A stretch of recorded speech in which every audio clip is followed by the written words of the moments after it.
जय हिंद to all my respected aspirants, on behalf of Goyla classes मैं आप सभी का स्वागत करता हूं। तो देखिए, आपको पता ही है AEE के लिए हम मोस्ट इंपॉर्टेंट क्वेश्चंस लेके आ रहे हैं जो हमें लगता है कि बहुत इंपॉर्टेंट है। तो आपने उन क्वेश्चंस को अच्छी तरह समझ लेना है और याद भी रखना है, राइट। तो आइए शुरू करते हैं। पहला क्वेश्चन देखिए, पहला क्वेश्चन जो आया हुआ है ये यूपी PCS प्री में आया हुआ है। तो PCS लेवल का क्वेश्चन है तो इंपॉर्टेंट है। आइए शुरू करते हैं। तो यहाँ पर मैच द फॉलोइंग पूछा गया है और ज्यादातर इस तरह के क्वेश्चन आपसे काफी पूछे जाते हैं। तो देखिए, आइए देखते हैं। तो आर्टिकल 14 किसकी बात करता है? आर्टिकल 14 बात करता है समानता की, इक्वेलिटी बिफोर लॉ की बात करता है। तो इक्वेलिटी बिफोर लॉ की बात करता है, यानी कि इक्वेलिटी की बात करता है। तो ये हो गया 3। तो पहले का तो 3 है। अब देखिए कितना अच्छा होता है विकल्प, हमारा पहले ही देख के विकल्प निकल गया है। तो जो मैच द फॉलोइंग होते हैं वो आंसर निकालने में बहुत आसान होते हैं, क्योंकि एक भी आपको पता चल जाए तो आप आंसर निकाल सकते हैं, राइट। फिर भी हम पूरी बात करेंगे। याद रखेंगे जो हमारे मौलिक अधिकार हैं वो अनुच्छेद 14 से लेकर अनुच्छेद 32 तक है, ये बात आपने याद रखना है। और जो अनुच्छेद 14 है वो बात करता है समानता की, राइट। अनुच्छेद 36 जो है, आर्टिकल 36, वो आता है आपके पार्ट 4 में। पार्ट 4 क्या है संविधान का? DPSP। तो आइए देखते हैं। ये देखिए डायरेक्टिव प्रिंसिपल, यानी कि DPSP का फुल फॉर्म क्या है? Directive principle of state policy, ये बात आपने याद रखनी है। आर्टिकल 74 बात करता है काउंसिल ऑफ मिनिस्टर्स की। ये देखिए काउंसिल ऑफ मिनिस्टर्स, यानी कि जैसे कि आप जानते हैं जो आपकी मंत्री परिषद होती है, जिसके मुखिया अगर केंद्र स्तर की बात है तो वो होते हैं प्रधानमंत्री, और राज्य स्तर की बात है तो वो होते हैं आपके मुख्यमंत्री। तो ये है। और आर्टिकल 368 होता है आपके संविधान में संशोधन की बात जो करता है। ये देखिए, तो यहाँ पर आपको क्या रखना है? अनुच्छेद याद रखने हैं और उसके बाद ही आपका प्रश्न सॉल्व हो जाएगा। तो आर्टिकल 368 किसकी बात करता है? संविधान में संशोधन की। आगे देखते हैं। भारत में कितने अनुसूचियां हैं? ठीक है, तो इसका जो आंसर है वो है 12। अब ध्यान देंगे इसमें, मैं आपको बात बता दूं, भारत का संविधान जब लागू हुआ था वो हुआ था 26 जनवरी 1950 को लागू हुआ था, 26 जनवरी 1950। और बनके कब तैयार हुआ था? 2 महीने पहले, यानी कि 26 नवंबर 1949 को ये बनके तैयार हो गया था। तब और लागू होने में तब हमारे कितने अनुच्छेद थे? माफ कीजिएगा, ये स्केड्यूल्स थे, अनुसूचियां थी हमारी। थी अनुसूचियां कितनी? 8। ये बात आपने याद रखना है, 8 अनुसूचियां थी। परंतु वर्तमान में, आज की बात अगर मैं करूं 2023 की, तो आज हमारे पास कितनी अनुसूचियां हैं? 2023 में कितनी अनुसूचियां हैं? 12। तो वर्तमान में हमारे पास जो अनुसूचियां हैं, जो स्केड्यूल्स हैं, वो है 12। तो ये बात याद रखना। तो एग्जाम में आप कहाँ टिक करेंगे? 8 भी दे रखा, 12 भी दे रखा, परंतु हम वर्तमान के हिसाब से इसको टिक करेंगे। तो आंसर है 12। नेक्स्ट देखते हैं। Which of the following describe India as a secular? Bharat एक पंथ निरपेक्ष देश है, ठीक है। हालांकि ज्यादातर लोग इसे धर्म निरपेक्ष कह देते हैं, परंतु असल में पंथ निरपेक्ष है। और धर्म निरपेक्ष और पंथ निरपेक्ष में क्या अंतर होता है वो मैं एक अलग लेक्चर में आपको जरूर बताऊंगा, ठीक है। अगर आप कमेंट करेंगे तब कि क्या फर्क है, राइट, तभी मैं आपको बताऊंगा। तो फिलहाल देखेंगे कि भारत एक पंथ निरपेक्ष देश है। वो कैसे पता चलता है? वो कहां से पता चलता है? क्या मौलिक अधिकारों से पता चलता है? हाँ, कह सकते हैं चलता है, क्योंकि अगर मैं अनुच्छेद 25 से अनुच्छेद 28 देखूं तो आप देखेंगे कि भारत के जो लोग हैं वो कोई भी धर्म मान सकते हैं, यानी कि राज्य जो है इसमें हस्तक्षेप नहीं करता है। आप कोई भी धर्म मानिए, राज्य आपको नहीं रोकेगा, ठीक है। राज्य मतलब आपका देश आपको नहीं रोकेगा। प्रेम्बल ऑफ द कॉन्स्टिट्यूशन, जी बिल्कुल, प्रेम्बल में तो 42वें संशोधन से, जो 42वां संशोधन हुआ था 1976 में, उससे तो बिल्कुल एक शब्द जोड़ दिया है सेक्युलर। ये बात याद रखेंगे, प्रेम्बल में 42वें संशोधन यानी कि 42nd अमेंडमेंट 1976 से एक शब्द जोड़ दिया गया है सेक्युलर। 9th शेड्यूल से नहीं, डायरेक्टिव प्रिंसिपल से नहीं। तो यहां पर हमें क्या दिख रहा है? या तो सर फंडामेंटल राइट्स पे टिक करूं या मैं बी वाले में टिक करूं, किस में टिक करूं? तो यहां पर आप टिक करोगे बी वाला, क्योंकि बी वाले में तो स्पष्ट लिखा हुआ है सेक्युलर। फंडामेंटल राइट्स में तो जो अधिकार है कि आप कोई भी धर्म मान सकते हैं, ठीक है। अगर आप हिंदू वर्ग के हैं, आप हिंदू के अलावा किसी और धर्म से प्रभावित हो गए, तो आप उसमें अगर परिवर्तन करना चाहते हैं तो राज्य आपको नहीं रोक सकता, यानी कि आपका देश आपको नहीं रोक सकता, ठीक है। परंतु साफ तरीके से कहाँ लिखा है? ये लिखा है आपके प्रेम्बल में, उद्देशिका में। तो राइट आंसर क्या होगा इसका? अगर मैं इसको टिक करूंगा तो राइट आंसर होगा ये। नेक्स्ट देखते हैं। और ये वाले देखिए क्वेश्चन, आप देखिए यूपी PCS मेंस में पूछा गया है, इससे पहले वाला MP PCS में पूछा है।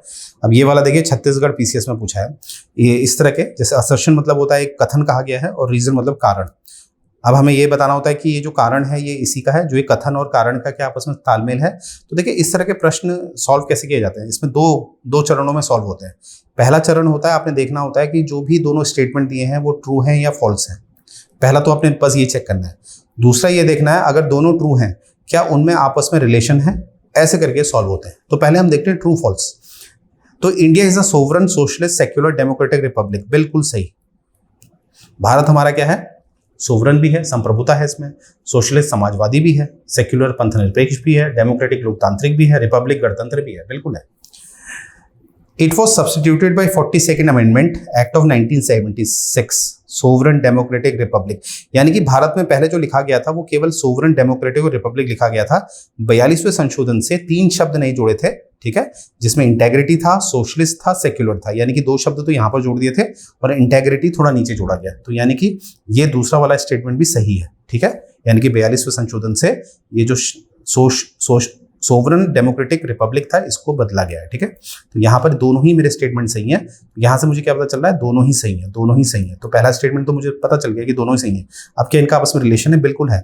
जब ये संशोधन हुआ तभी तो हम इस कथन को कह पा रहे हैं कि भारत एक sovereign socialist secular democratic Republic है, ठीक है, इसीलिए तो कह पा रहे हैं क्योंकि नीचे संशोधन हुआ है। तो इसका जो राइट आंसर है कि both A and R true and R is correct explanation of A. तो right answer is A for apple. देखिए छत्तीसगढ़ पीसीएस में है वो क्वेश्चन है। आगे देखते हैं, in which case did the supreme court first declare that a preamble is not a part of the constitution, यानी कि कौन सा केस था जिसमें सुप्रीम कोर्ट ने कहा था कि भैया जो उद्देशिका है, जो प्रेम्बल है, is not part of the constitution. अब यहाँ पर केस देखिए ये पहली बार मुद्दा पता कब पहुंचा कि जो उद्देशिका है, जो प्रेम्बल है, संविधान का भाग है या नहीं है। सबसे पहले ये आया था ए.के. गोपालन केस। ए.के. गोपालन केस जो है, गोपालन केस, ये 1951 में ही आ गया था।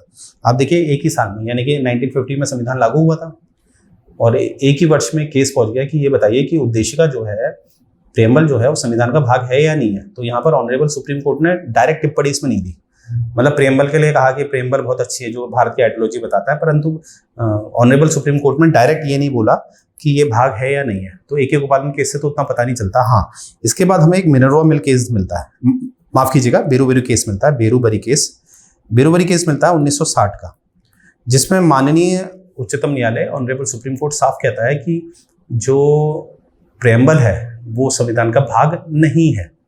तो 1960 वाला केस पहली बार बोलता है कि संविधान का भाग नहीं है, ठीक है, नहीं है। परंतु वहीं पर 13 वर्ष बाद, यानी कि जो केशवानंद भारती केस है, केशवानंद भारती केस 1973 का, वो कहता है कि प्रेम्बल जो है वो संविधान का भाग है। तो यहाँ पर पूछा है कि पहला केस कौन सा था जो कहता है कि संविधान का भाग नहीं है, ठीक है, तो वो केस है हमारा बेरूबरी केस 1960। हालांकि केस तो ए.के. गोपालन केस था, परंतु ए.के. गोपालन केस में कोई टिप्पणी दी नहीं। तो यहाँ पर जो राइट आंसर होगा वो होगा बेरूबरी केस। तो श्रृंखला याद रखनी, ए.के. गोपालन केस के बाद आता है बेरूबरी केस, फिर केशवानंद भारती केस, ठीक है। तो मुझे उम्मीद है इस तरह से ये आप ये क्वेश्चन अपने तैयार कर रहे होंगे। कोई भी प्रश्न होता है पूछ सकते हैं। तो आइए बात करते हैं आप जो गोयला क्लासेस की तरफ से आपको जो ऑफर किया जा रहा है, यहाँ पर आप देख रहे होंगे प्रीमियम लेक्चर्स और टेस्ट सीरीज आपको ऑफर किया जा रही है। वो मात्र आपको केवल पड़ रही है 9,999 की, ठीक है। इसमें टेस्ट सीरीज आपको मिलेंगी और प्रीमियम लेक्चर्स आपको दिए जाएंगे, राइट। और नेक्स्ट देखते हैं, इसमें केवल टेस्ट सीरीज है, तो ये मात्र आपको पड़ेगी 999 की, ये बात आपने याद रखनी है। और आपको जो नोट्स प्रोवाइड किए जाएंगे वो बायलिंगुअल किए जाएंगे, लेक्चर्स भी आपको बायलिंगुअल दिया जा रहा है। मॉडर्न हिस्ट्री देखिए, आधुनिक इतिहास, इस तरह से पूरा सिलेबस आपका कवर किया जाएगा। और आप जानते ही हैं वाटर एक्ट ऑलरेडी आपका खत्म हो चुका है, अब आपका एयर एक्ट चल रहा है जो लगभग 50-60% खत्म हो चुका है, राइट। तो जो भी हमने वादा किया है वो हम निभाते हैं, आप जानते ही हैं, राइट। और यहाँ पर आप देखिए एक ऑफर किया जा रहा है जो फटाफट आपने उठा लेना है, जो 9,999 का कोर्स है, असल में वो अभी आपको पड़ेगा 4,999 का, ये बात आपने याद रखनी है। तो जल्दी से लॉगिन करना है और अपनी तैयारी को बेहतर बनाना है, राइट, और इस ऑफर का फायदा उठाना है। और आगे आप देख पा रहे होंगे ये हमारी प्ले स्टोर पे एप्लीकेशन है जिसे आप डाउनलोड कर सकते हैं और अपनी तैयारी को बेहतर बना सकते हैं, राइट। और यहाँ पर देखिए कुछ रिमार्क मिलते हैं हमें, जो ये महक स्वामी मैम है जो IPS नियुक्त हो गई हैं, अब यहाँ काफ़ी टेस्ट सीरीज अटेंड करती रहती थी और आज देखिए कैसे सिलेक्शन हो गया है। और ये हमारा टेलीग्राम चैनल है, आप देख पा रहे होंगे, इस तरह से आपने लॉगिन कर लेना है। ये हमारे टेलीग्राम चैनल का लिंक है और इसके द्वारा आपने हमारे टेलीग्राम चैनल पे लॉगिन कर लेना है और अपनी तैयारी को बेहतर बनाना है, क्योंकि एग्जाम रिलेवेंट जो भी डेटा होता है हम उसको अपडेट करते हैं, राइट। और ये हमारा नंबर है, 24/7 आप हमें कॉल कर सकते हैं, आपकी कोई भी क्वेरी है वो हम सॉल्व करेंगे। तो यहीं से मैं ये लेक्चर एंड करने जा रहा हूँ। जय हिंद।